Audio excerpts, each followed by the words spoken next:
Okay, so this video is another precursor to the previous video that I made where I gave my hot take on big YouTubers. This is just a precursor to the previous video. You probably saw many videos on YouTube that show you how to become a big YouTuber. In this video, I just want to show you what being a small YouTuber looks like, just to make matters more realistic and show you what to expect if you want to become a YouTuber or, content creator. So like I said, this applies to anybody who wants to become a YouTuber. In case you're watching this video and your dream is to become a content creator, this probably will apply to you. And in this video, I'll explain the whole process that it took me to become a YouTuber, right? Because opening a YouTube channel and actually becoming a YouTuber, two completely different things, okay? Opening a channel and actually becoming a YouTuber, two different things. Okay, so I started my content in I think it was in the summer of 2023, in June specifically, where I just did grammatical concepts on the languages that I know. And I continued that content from June 2023 all the way to December of 2023, where I was doing Spanish content. Now the content that I do completely varies from the content of different creators. So if you want to do different content, like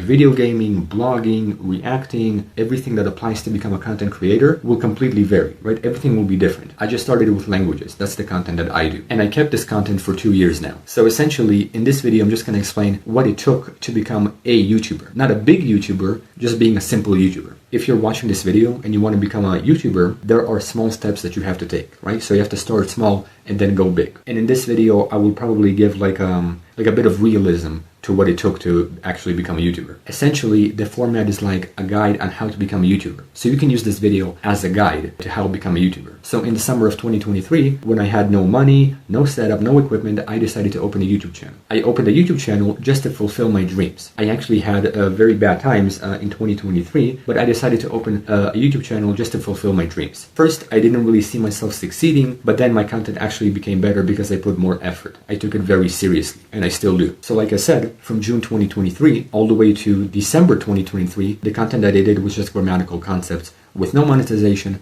no money, no ad revenue, nothing. And this is where we can get to the process of what it took to actually open a YouTube channel. So I remember in May of 2023, when I decided to open a YouTube channel, I actually stumbled upon a channel called Primal Video. I'm actually going to leave a link in the description to their channel. I highly recommend that you use their channel. It's a channel completely dedicated to showing how to become a YouTuber and how to open a YouTube channel. So I highly recommend that you check out their channel. So I stumbled upon a channel called Primal Video. And actually there's a video that I found in 2023 called How to Create a YouTube Channel 2023 Beginner's Guide. And I'm going to leave the link to this video in the description. But every year is different. Every year there are different ways to open a YouTube channel. The guide that I used was from 2023. Maybe nowadays probably completely different. So that's the video that I used to open a YouTube channel. First, I had to open a Gmail account or use an already pre-existing one. I just decided to open a new one just to make matters simple. So first you have to use your Gmail for your YouTube account. Then when you actually create your YouTube account, this is where you'll see the difference between a personal channel and a brand channel. A personal channel basically means that you're self-employed on YouTube. You basically have self-employment as a YouTuber and you're not really working for anybody aside from the company of YouTube. Personal is like for you and you only, and a brand channel is like making a YouTube channel under an already pre-existing company. That's the difference between personal and brand. Most people choose personal. But then this is where you actually get to customize your channel. You can go to YouTube Studio. On the screen, you'll see screenshots and images from my own YouTube channel. So you can just see how realistic it is to actually becoming a YouTuber. This is where you'll get to things like analytics, content, videos, community, earn, copyright, etc., etc. So these are the options that you will have once you open your channel. Then this is where you can get to basic info about yourself. You can put links, you can put photos, you can put different languages, yada, yada, yada. So it's basically basic info about yourself. And then comes a section called customize the brand of the channel that you have. So basically customize not only your channel, but you customize the profile and the banner that you have for your channel. And actually making a banner, and you'll see the banner on my screen, it's dedicated to languages. The banner that you make for your YouTube channel, that takes a completely different process to make a banner for a channel. And I even found a video on the Primal Video channel called how to make a YouTube banner, updated YouTube channel art tutorial. This is the video that I used. Maybe nowadays they have a different video, but that's the video that I used, and I'm going to put a link in the description to that video. How to make a banner for a YouTube channel. Speaking of the banner of the channel, there's actually a whole different website that you can use to actually make a YouTube banner. The most popular website is Canva. I would highly recommend that you use Canva. It's a website that basically allows you to make images and photos and videos for just creation in general. So that's the website that I would recommend. But the website that I used in the video, you'll see it. It's called Snap. It's a website that's very similar to Canva. In fact, there's a whole section that shows you how to make a YouTube thumbnail or like a YouTube banner, right? So I used Snappa for making my my YouTube banner. After you're done with the YouTube banner, come the YouTube channel settings, right? And this is where you can actually set your currency depending on the country that you live in. If or when you'll be paid for your content, you'll get to actually put the currency that you need for your channel. I live in the United States, so I get paid in US dollars. This is where things get very personal in the YouTube channel settings. And then the final step to actually verify the channel when you open the channel is the verification step. And there's a standard, there's an intermediate, and there's an advanced verification. These steps are very, very important for the videos that you will put on your channel. Standard verification basically means that you can make basic videos, right? Like make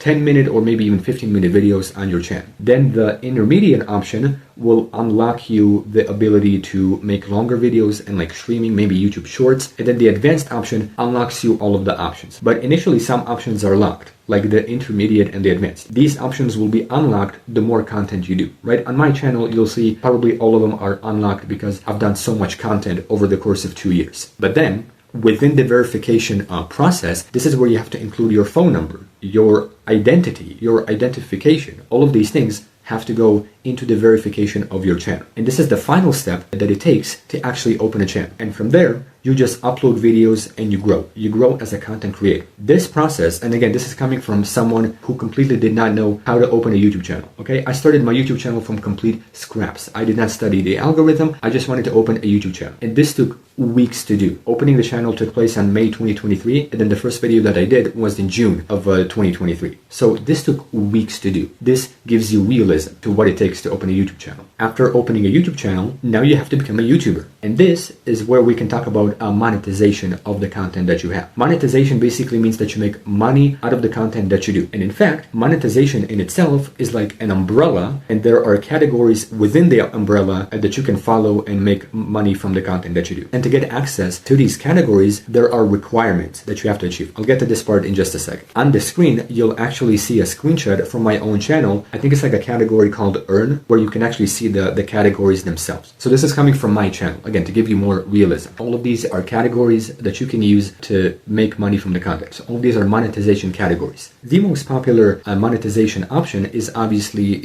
advertisement revenue, where you allow advertisers to put ads in your videos. They can be in the beginning, they can be in the middle, they can be in the end. So that basically means that you're allowing advertisers to put ads in your videos, and you get paid, I think it's like 55% from the revenue, and the advertiser gets paid 45%. So you, as the content creator, you get paid a bit over half, which I think is a reasonable exchange. So that's the most popular option, watch page ads. Then there's an option called Shorts feed ads, basically putting ads in YouTube Shorts. I, for now, do not have YouTube Shorts. I, for now, do not need them because I don't use them. Then there's an option called memberships, which is pretty self-explanatory, where people can become members in your channel and get access to different videos. And they have to pay a certain amount of dollars per month to actually become members, right? This is like exclusive. Then there is an option called supers and gifts. Basically, it acts like a donation where people can donate money in the comments to your YouTube videos. So basically, it's like a donation. You get like a super things or like a super gift. And I myself have had some of these super things on my videos. And I'm very grateful and thankful for the people that actually donated on my channel. So thank you very much if you're watching this video. Then there is an option called shopping. If you have like a digital online shop that you can connect to your YouTube channel and make more money. I, for now, do not have access to this option because I'm too small. I have to be a lot bigger to actually connect a shop, if I have a shop, to my YouTube channel, right? So for now, I do not use this option. Then there's an option called Brand Connect. I'm pretty sure what this means is that you can connect to other content creators, which I, for now, do not use. And then there's an option called Giving. I actually don't know what this option does, but it is an option on my channel. All of these things that I just listed, these are categories of monetization. So like I said, monetization is an umbrella. These are things that fall into the umbrella, right? These are ways to make money. And most of the time, I just use, the watch page ads, the advertisement revenue on my videos. To get access to all of these monetization categories, there are requirements that you have to have in order for your content to be monetized. This can take weeks, this can take months, this can take maybe years to achieve. Who knows? It all depends on the content. The requirements that I had for my channel, I'm pretty sure they are different now. YouTube made it slightly easier for people who want to become content creators now. I remember the requirements that I had was something like you have to have 1,000 subs minimum and you have to have like 5,000 hours of viewership. So not only the followers and the subs count, but also the hours of viewership, how many hours of viewership you're actually getting. You have to convince your followers and subs to watch the videos that you have. And with the content that I did, you know, I had like in the beginning when I did the Spanish concepts, I had at best 30, 60, maybe 100 subs and I had like 30 views per video. So I completely was not making any money. I did not have any monetization. I did not even have access to these options. But I'm pretty sure that the requirements now that you have to, you know, become a YouTuber, they're like you have to have 500 subs instead of 1,000 and you have to have 3,000 hours of viewership. So basically the requirements were cut in half. YouTube made it easier for people who want to become content creators, for which thank you YouTube for making the job easier for people who want to become content creators. So these are the steps that you have to go through, the requirements that you have to go through. And I remember, like I said, from June to December, no monetization, no money, nothing. But then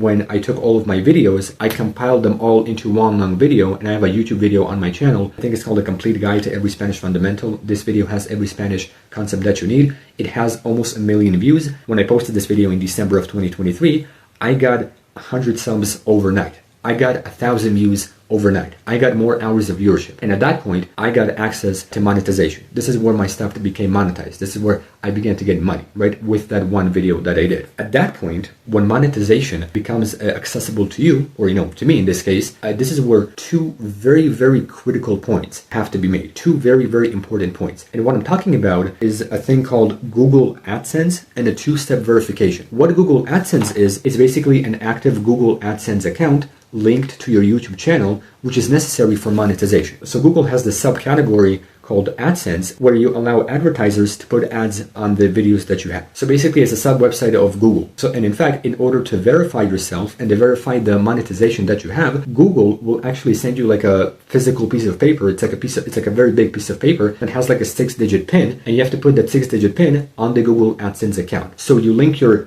Gmail account with the YouTube account on the Google AdSense. So basically it connects everything. And again, this took weeks to do. This was December of 2023 for me. Not days, weeks. This is where you have to get to the two-step verification. And the two-step verification enables a two-step verification on your Google account linked to your YouTube channel. And this is where you can actually connect your bank account. You connect the bank account with like your PIN, with your identity, with basically everything else. So Google AdSense is basically the place where you get your salary, where you get your income, right? Google AdSense connects everything.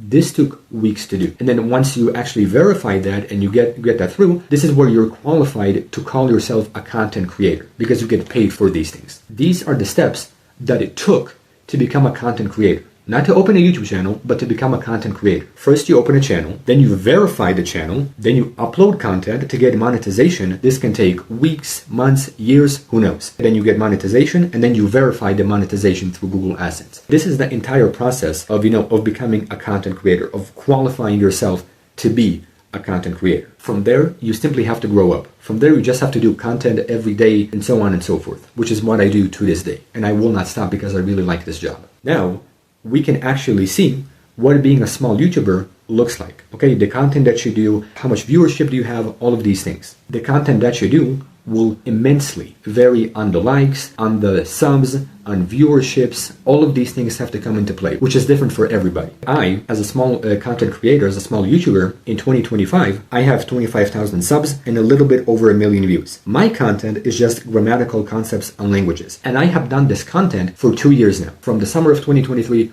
all the way to now. So that's basically 2 years. Now, over these 2 years, my content in itself did not change. What changed was the category of the content, but the content itself did not change. It was the way I do the content, the way I execute the content that changed. Okay, so for instance, in 2023, when I did Spanish grammatical concepts, I used a very, very cheap microphone. Okay, this microphone right here, you can see it only has 2 options, which I no longer use. This microphone costed about $45 on Amazon. With taxes, it was like $50. So $50 for this very, very cheap microphone. And the audio was very, very bad. In the beginning of 2023, when I did my Spanish content, the audio was just bad. And it shows. My content was sloppy. But then in 2024, where I moved from making Spanish videos to making Russian videos, again, the content did not change. The way I do the content changed. When I moved from Spanish to to making Russian videos, I use a different software. In 2023, I used a software called OpenChat, which I actually don't recommend that you use, but I had to start somewhere. It was a free program that I just downloaded. In 2024, I changed the software. The software that I used is CapCut, which is the software that I still use to this day. So I used CapCut to edit my videos. It's a very, very easy program, has a lot of good options. I would recommend that you use that if you want to,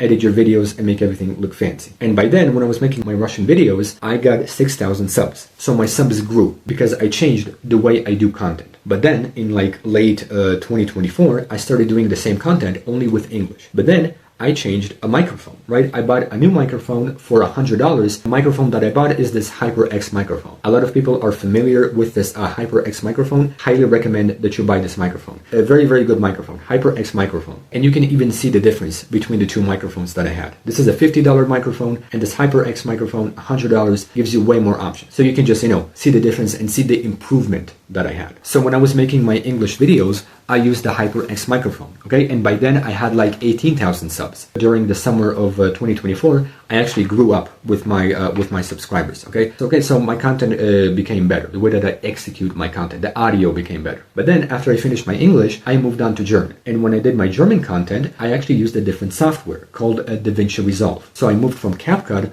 to DaVinci Resolve. The software changed. This is like a software that's made for professionals. There are many options in DaVinci Resolve. It's made for professionals. It's made for experts. And I used this program for many edits that I did. Now that I'm done with my German content, I have, tens of thousands of subs. I have basically 25,000 subs. So that's the content that I did over a course of 2 years. The content did not change, but the way I did the content changed. Different software, different microphones, different formats of doing the content. This is what it took to make content over a course of 2 years. This is what it looks like making content on languages. Like I said, my content is on grammatical concepts on languages. This is what it looks like being a small YouTuber who makes content on languages. I have, tens of thousands of subs and a little bit over 1 million views. But it's very important to consider the format that I use just to make one video. So for example, let's use German. In order for me to make one video on German, this is the format that I'm going to use for different languages in the future, like Hebrew, maybe French, maybe Italian, who knows. But the format of making one video, I have to write a script for a video, which takes hours, and then I have to make images on a website called Canva. So I write the script on like a Google Docs, then I make the images in Canva, but then I have to record my voice using the HyperX microphone on a program called Audacity. It's a software used for voice, very, very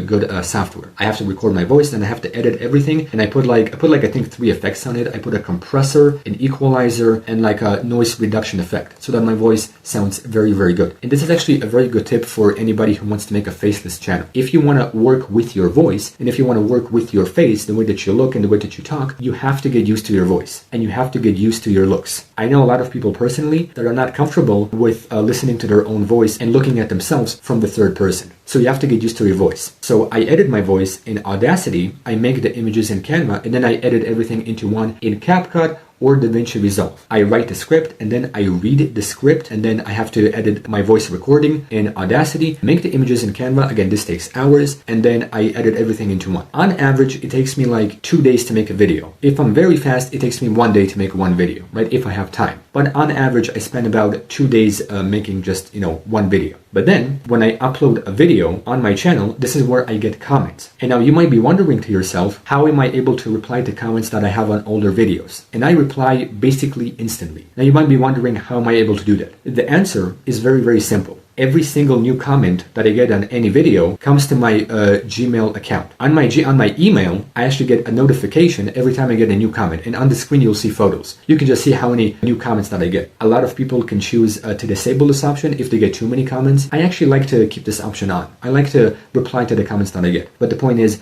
I get the comments on my Gmail account. That's how I am able to see every comment. Then the final point that I want to mention here is that basically the income or the salary that you get every month. So after days of making videos, I get paid for the videos that I put out. And as far as I remember, usually the salary or the income comes around like the 21st of every month, on the 21st. And the way that you get that money is, suppose you make a certain amount of videos in a month. So take, let's say, June of any year. In June, you make a certain amount of of videos and you get paid for those videos. And on the 21st, you'll get like a salary. You'll get, let's say you get $500. Okay, so for the videos that you did in June, you get paid $500. And again, it all depends on the likes, on the views, on the viewership, on the hours of viewership. All of these things matter. But then when you make videos the next month, let's say on July, when you make videos on July, that amount that you have saved up, the $500, that amount will actually be slightly lowered for the next month because the viewership will decrease in the previous month. So if, let's say, you get $500 in June, because the viewership is very high, you get $500 in June. In July, if you have the same amount of videos that get, that get a bit more viewership, chances are, instead of $500, you'll get like $600, maybe $700, maybe even less if you have less content. So basically the content that you do in 1 month will have one type of viewership in that month. But then the next month, it will slowly start to decrease, right, from the previous month. So in June, maybe, you'll get like $500, and then in July, you'll get like $600 because you'll get the $500 from the videos in July and then from the videos in June. So this is how you get your salary, basically. This is what being a small YouTuber looks like. Okay, in 2025, if you're watching this video in 2025, I have tens of thousands of subs, I have 25,000 subs, and I have a little bit over 1 million views. This is what being a small YouTuber looks like, at least in 2025. If your goal is to become a YouTuber and a content creator, this is realism. This makes matters look more realistic. The final message that I want to include in this video is the treatment of YouTube as your job. So if your goal is to become a YouTuber, you have to treat YouTube as a job. You have to literally treat YouTube as the platform that gives you money. You have to treat it as an actual job. You have to take it seriously and you have to put in a lot of effort into your videos, which is very hard to do. I remember in my journey in the summer of 2023, when I had basically little to no views, little to no subs, I was not paid anything, I did not have any monetization, I felt like I was homeless on YouTube. I literally felt like I was homeless and I was a bum on YouTube. But then when I got monetization and I got money and I got views, I have, tens of thousands of subs, a little bit over 1 million views. Now it feels like I'm a basic worker on YouTube, right? It feels like I'm just an average worker on YouTube that's just growing and becoming better and growing and growing and growing. Now, of course, if you have 100,000 subs, or maybe, maybe 1 million subs, maybe tens of millions of subs, of course, you have higher authority. It feels like you have a better position. It feels like you're the CEO of YouTube. It feels like you're the boss. The content that you do is very, very valuable. It's very, very high. But someone who has tens of thousands of subs, to me, it feels like I am just a basic worker. But again, I treat YouTube as my job. I'm just a basic average worker on YouTube. This is what being a small YouTuber looks like in 2025, being a small content creator. Thank you for watching. Peace.